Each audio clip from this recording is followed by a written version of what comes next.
Welcome to Let's Talk Salud, Dinero y Amor. Let's Talk Salud, Dinero y Amor. This is David Parra. I work for AARP here in Arizona. Today we have a very, very special show. We are calling it Medicare Open Enrollment Period and More. Medicare Open Enrollment Period and more. We are going to be talking about Medicare and emphasizing on the open enrollment. As you know, we are precisely on that period right now. It goes from October 15 to December 7. And this is a time where people can make changes. But let me not get into the details right now. I would like to introduce our guest today.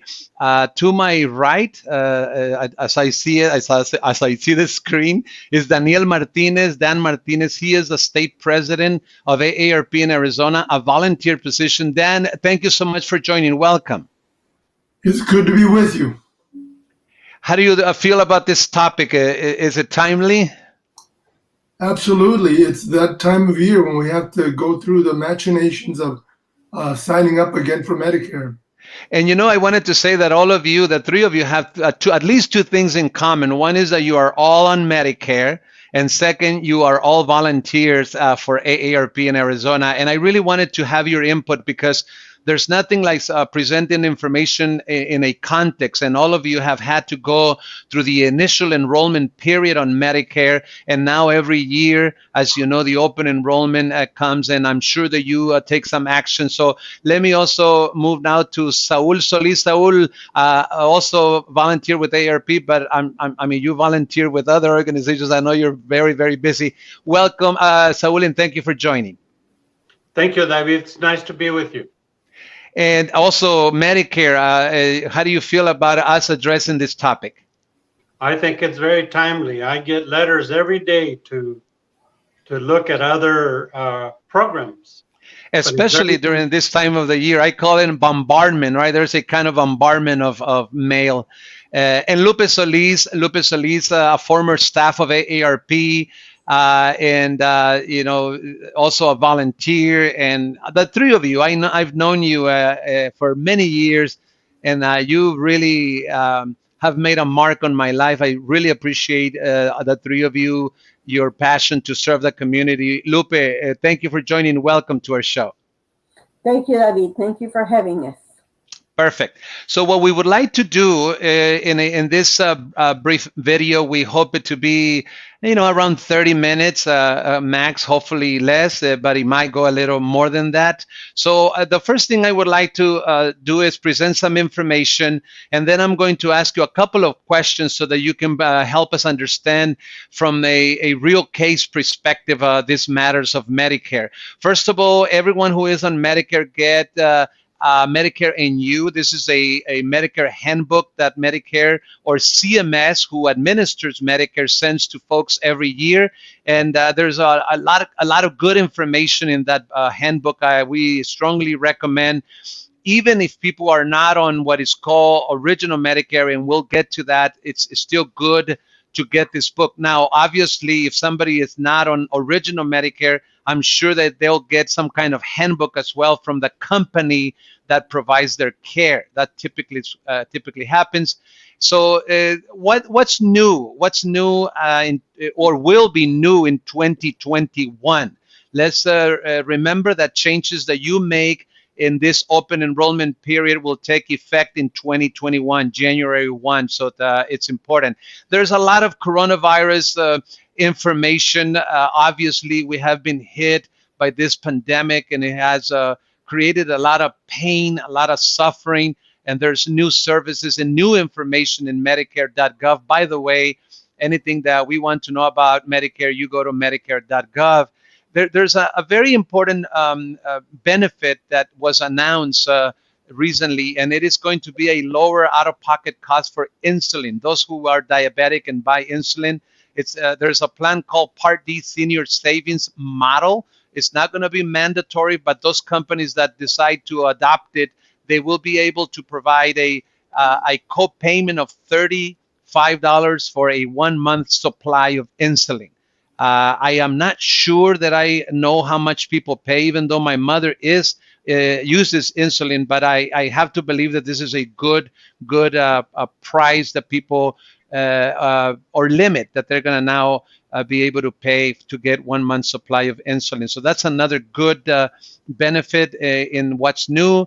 One thing that I believe, I don't know about you, but acupuncture for back pain, I wasn't sure in the past that this was covered, but 2021 it will now be covered. You have some details there.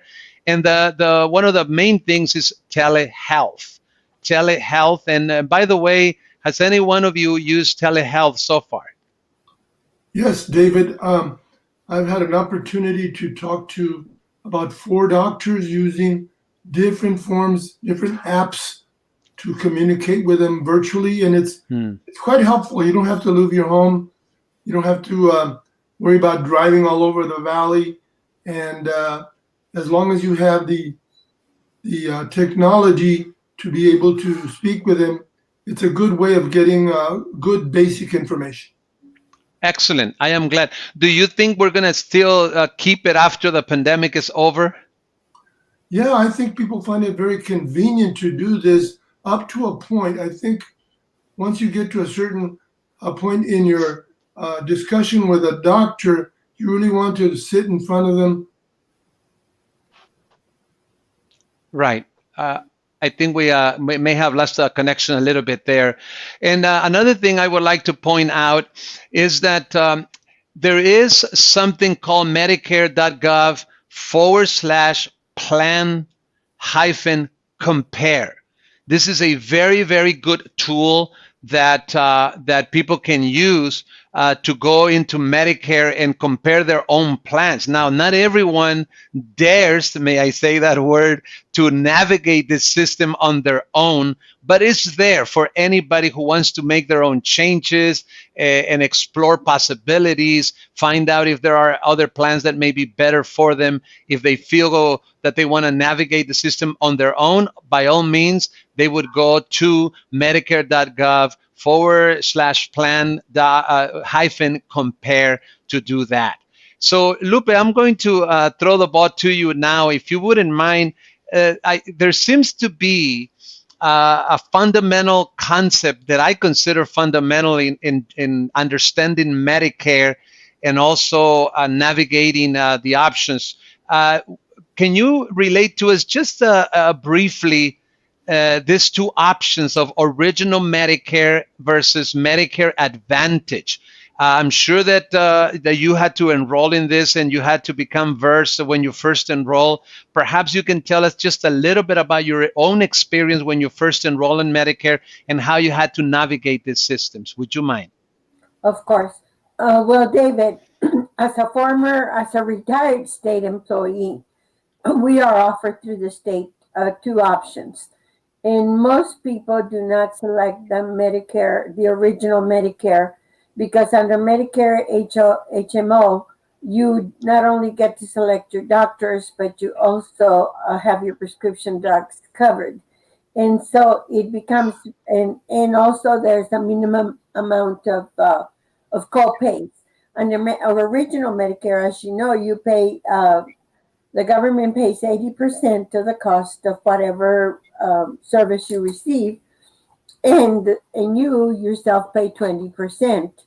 I think one of the things that's really important for people to consider, especially when they first come onto the system, onto the program, is number one, that they ought to do it on a timely basis, because the more you delay, the more your costs could be. Number two, there are people such as Saul who had access to his own private insurance offered by his employer, even though he retired very early, offered until he was 65. But at that time, you have to make decisions. You have to make decisions about not only what plan are you going to get, but in the case of somebody that's been covered by private insurance, whether or not you're going to get Part B. And people oftentimes don't know that.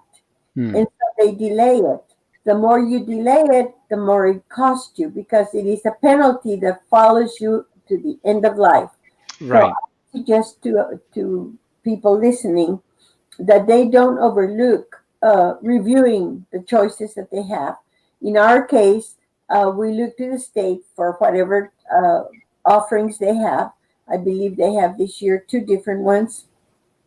I've always we have always selected the HMO because it fits our lifestyle. We tend not to be sickly. Our expenses are pretty minimal, but uh, but you need to consider what happens as you go on in life. Right. For example, prescriptions going up because it's a natural progress of getting older. Right. Right. So I'm showing a slide right now, original Medicare versus Medicare Advantage. And this is the biggest choice I think that people have to make going into Medicare. Of course, they can always change in the in the future. But so you said that original Medicare, people who opt for original Medicare, they will get parts A and B through when they enroll it with the Social Security. They'll get a card sent to their home, and then they have to understand that they would most likely, unless they have coverage for Part D somewhere else, they have to buy a Part D plan, and then realize that that Medicare will only cover 80%. So in most cases, people buy supplemental coverage. Whereas if you go to Medicare Advantage, which is also known as Part C, you basically get all in one. All in one. And this is called managed care. So the Medicare Advantage is going to be managed by an insurance company, right? And that's basically the difference. Like in original Medicare, you can go to a specialist directly, whereas in Advantage, you have to be referred by a specialist or to the specialist by your primary. If you're staying original Medicare, you don't get Part D, you have to buy it.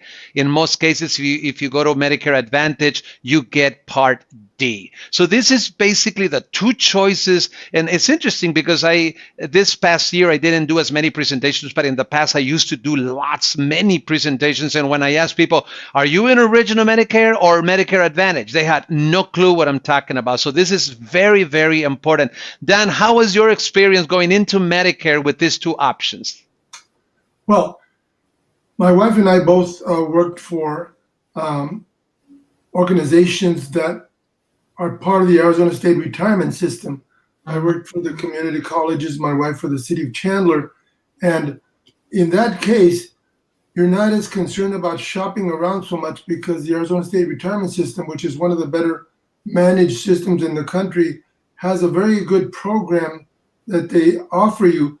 And I might say that in the Medicare Advantage part of it, not only can you opt for an HMO, but they also have a PPO, which is different in that it allows you to have a lot more flexibility. You don't have to have a primary care physician. You can self-refer to specialists, and that is a good thing for many people. So we need to be aware of that.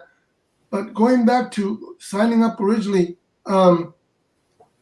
many people who do not work for an organization where they can sign up with the Arizona State Retirement System have a more difficult task. In fact, they may look for a broker that can help them sift through all the possible options because there are so many. And I agree that this time of year we get information from different companies and we know which ones they are, but we won't mention their names. Right. So it could be confusing for people. And so I think looking at a broker that can explain the various companies and options makes a lot of sense. Definitely. Saul, what was your experience coming into Medicare? From what I gather, let me just get this straight. So Lupe, you came with some secondary insurance into Medicare? Is that for Lupe? Lupe? Yeah, let me go back to Lupe and then I'll come back to you, Saul. Lupe, so you came to Medicare having already some form of supplemental insurance through your work? No, that was Saul. Okay, so Saul, how was your experience coming into Medicare with dealing with Original and Advantage? My experience of coming into Medicare was a little scary because I retired at 60 from a school district. Mm.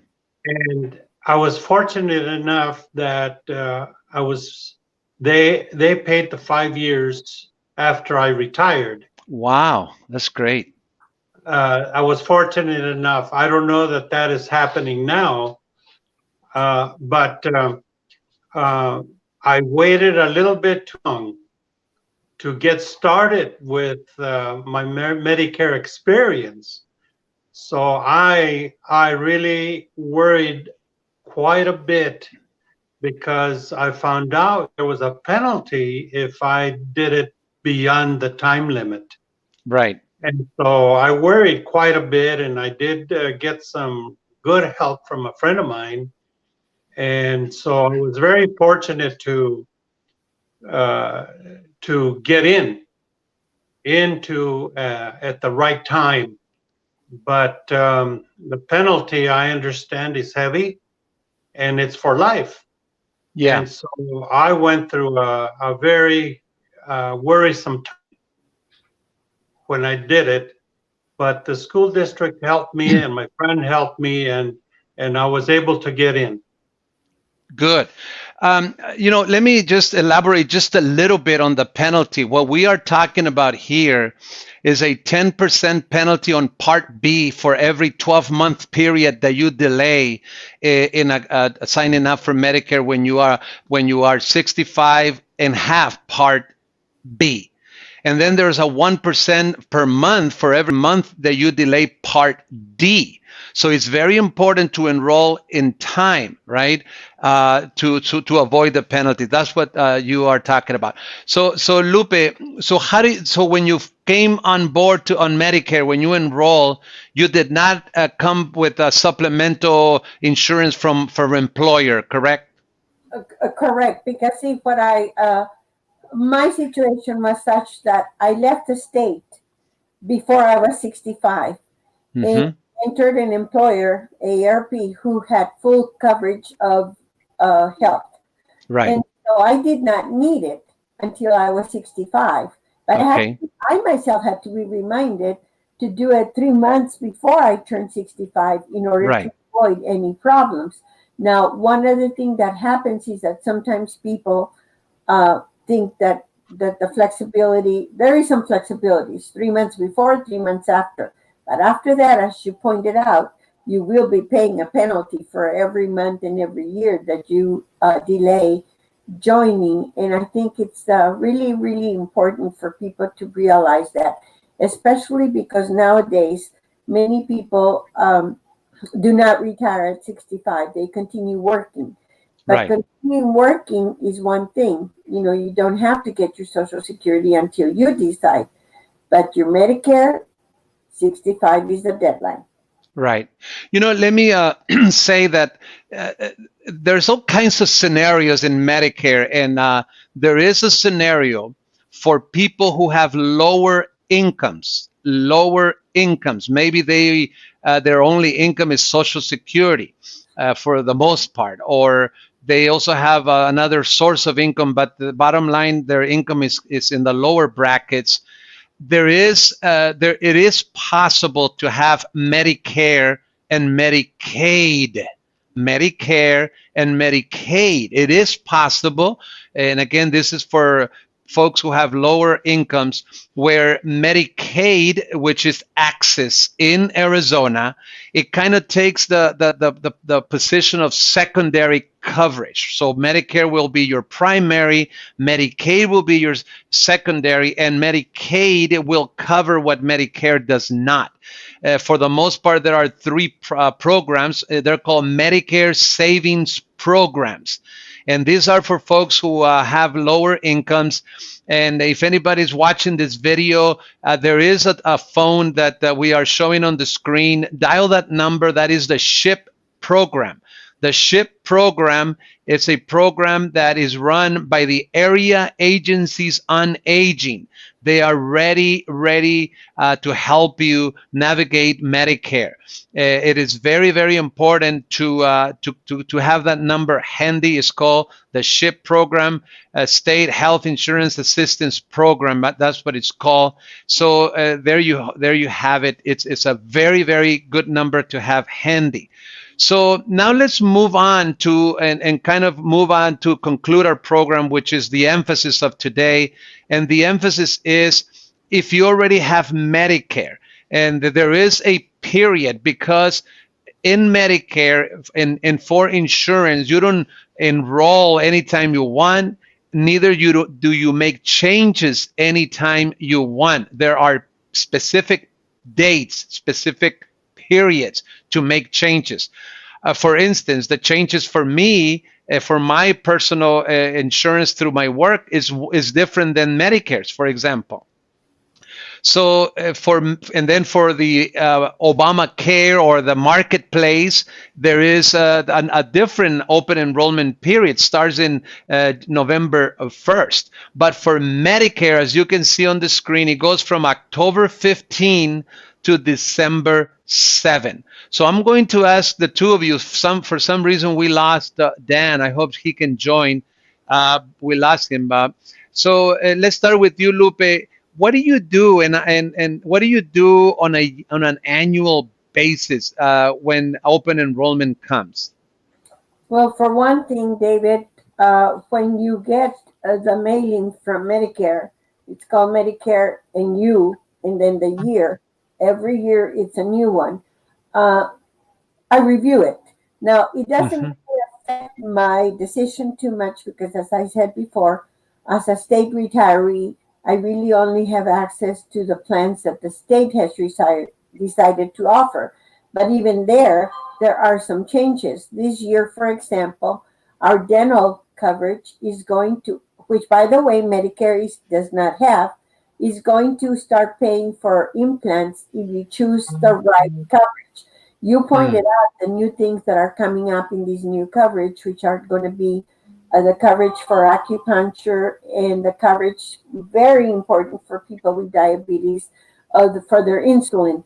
So it is, even if you just look it over a little bit and then you call the Area Agency on Aging at the number that you are given down there, I can't tell you how important and how well versed they are on everything that is in that book.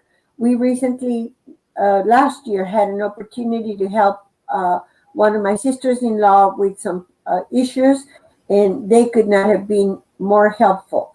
And they are all over the state.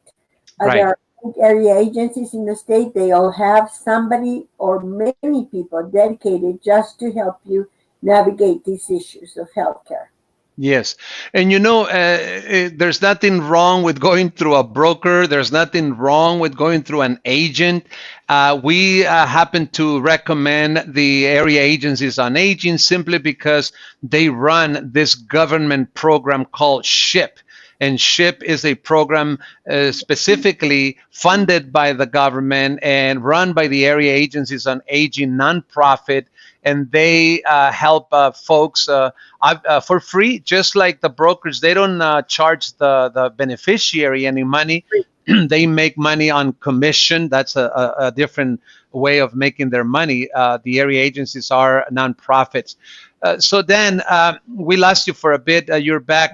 What is your experience like every year during this time? Because again, this is the time, October 15 to December 7, where folks are encouraged to compare plans, to explore other possibility, other options. We recommend folks to call the area agencies on aging. The number, the SHIP number is on the screen. But what is your particular experience, Dan? How do you deal with this bombardment of mail that you get during this time of the year? How do you cope with it?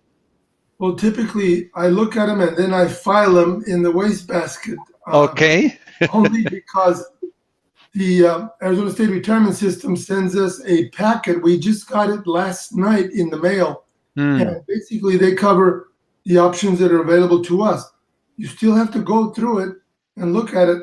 So one major difference, for example, the HMO plan will have a zero premium payment this year, whereas the PPO will be slightly higher than that because you have more flexibility. The PPO plan covers you if you travel any part of the United States. It'll also pay if you're traveling internationally, as long as you pay the bill and then come back and submit it for reimbursement. But typically, I just look at what changes are happening in terms of coverage. We like the silver sneakers part of the program because it allows us to go to gymnasiums at no cost. So are you saying that some companies, some insurance companies will give extra benefits, particularly in Medicare Advantage, to basically get more, if you will, business, attract more clients by offering something like that, like a gym membership? Is that the common practice, I suppose?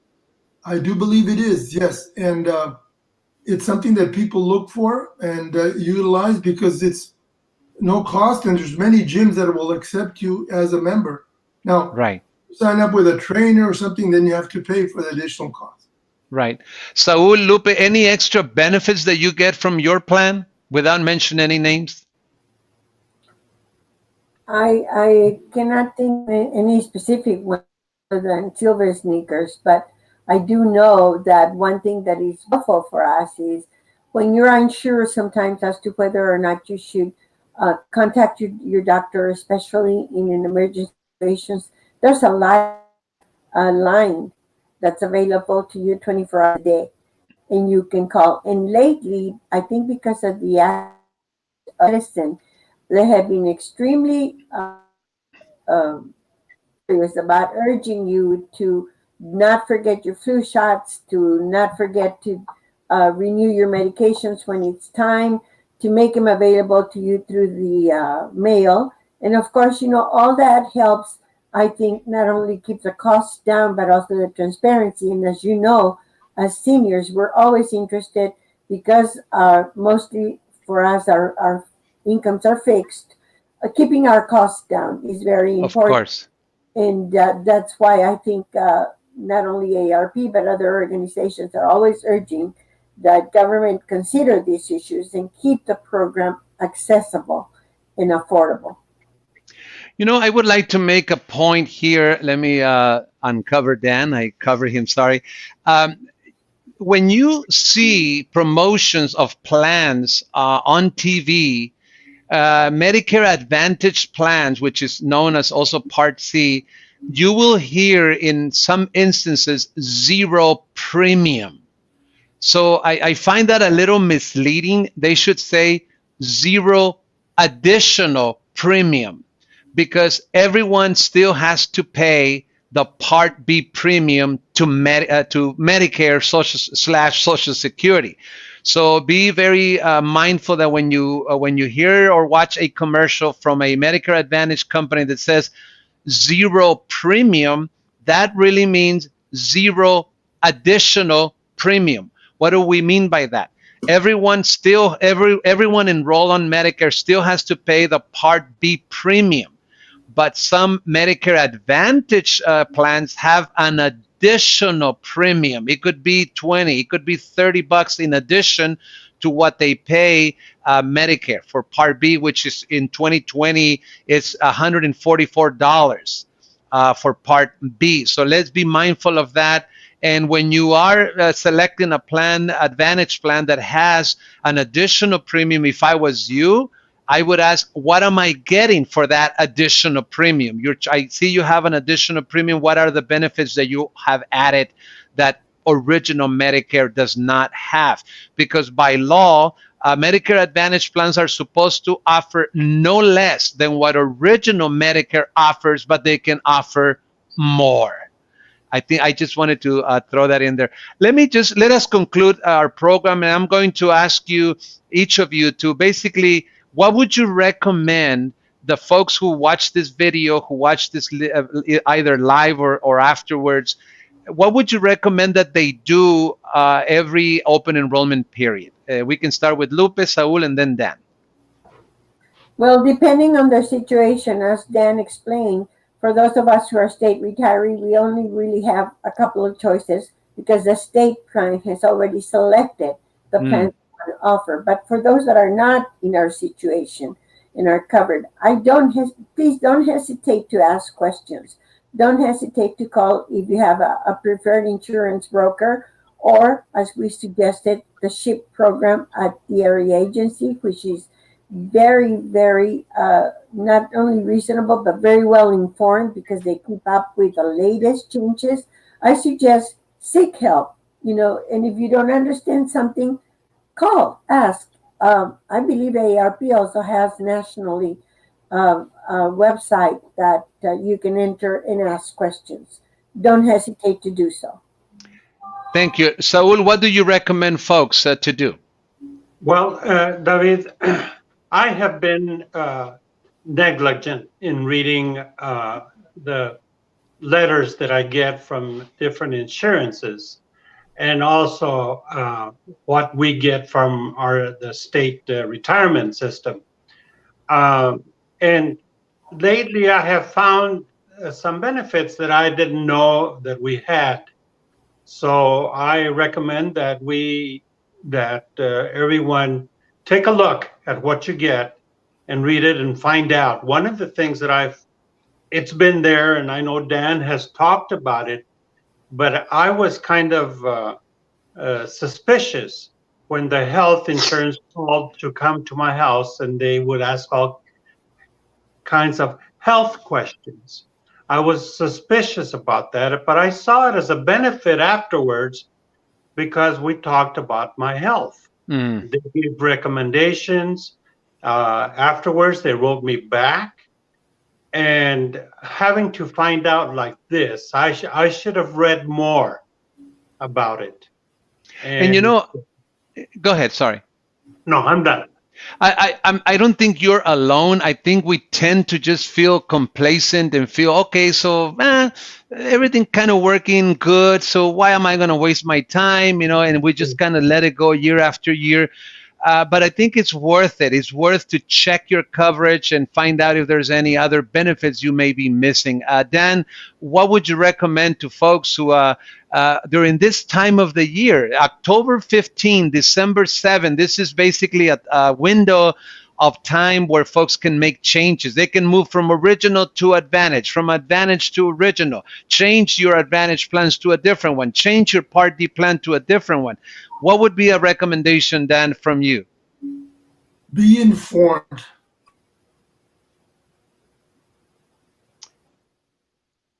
I think we are losing connection, Dan. Are you still there?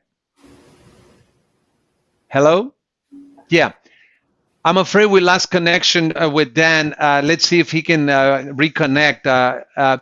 Anyway, we are coming to a close for this show. The idea was to encourage all of us to not be negligent in terms of being proactive, to review your coverage, and we are giving you a good source of information, a good place to go to, and that is the Medicare counselors at the area agencies on aging. They administer and implement the SHIP program. They're great. Obviously, if you have a broker, if you have an agent that you feel comfortable with, by all means, just make sure that they tell you about all the other options, because if they don't get commission on a particular plan, do ask, to really, really share with you all the options that you have. And so, Lupe Solis, thank you so very much for joining the show. Thank you, David. Saul, same thing. Thank you so much. I think this is your first. We managed to get you on the camera, and you did excellent. Thank you so much, Saul. Thank you, David. And Nice Dan, yes, I hope you enjoyed it, and that you can join us at a future show. I did. Yeah, and last we lost Dan Martinez, president or state president of AARP Arizona. Dan, I am so sorry we lost you, but same thing. Thank you so much, and hope that you enjoy the show. This is AARP. Let's talk salud, dinero y amor, and we will see you at another show when we address more important issues. Have a great day. Same here.